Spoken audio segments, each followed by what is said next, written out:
Le président de la transition, le colonel Assimi Goïta, a reçu cet après-midi une délégation des magistrats d'Afrique et du monde présents au Mali pour la rencontre annuelle internationale des magistrats. Ils sont venus remercier le chef de l'État, de surcroît président du Conseil supérieur de la magistrature, pour le soutien apporté pour l'organisation de ce sommet d'une grande importance pour ceux qui veillent à l'état de droit. Les droits humains au cœur de ce sommet ont fait objet d'échanges au cours de cette audience, un thème d'actualité auquel le Mali accorde beaucoup de crédit. Le président du syndicat autonome des magistrats, à sa sortie d'audience, est au micro de Sira Bachili.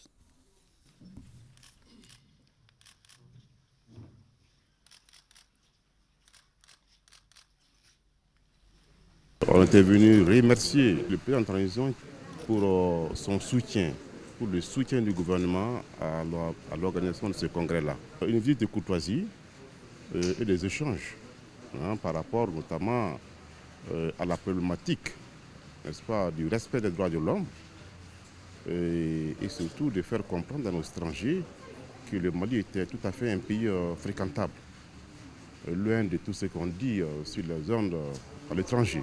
La question des droits de l'homme aujourd'hui préoccupe beaucoup. Qui peut jouer quoi comme rôle là-dedans?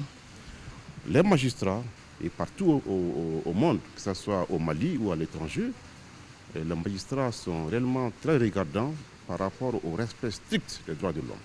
Le magistrat joue un grand rôle, les pouvoirs publics aujourd'hui. Qu'inspirez-vous de la part de ces pouvoirs publics par rapport au respect des droits de l'homme aujourd'hui?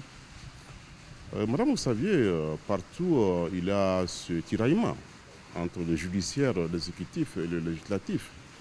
Il appartient aux magistrats qui sont totalement indépendants et responsables de jouer pleinement leur partition.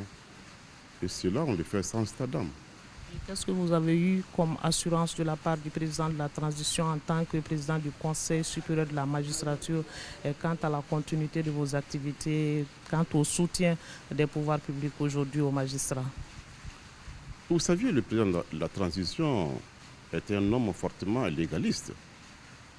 Il est légaliste et il est totalement en phase avec les magistrats de son pays. Donc son accompagnement, je pense qu'il sera périn, parce que le président de la transition tient à ce que les Maliens qui ont soif de la justice reprennent confiance en leur institution judiciaire.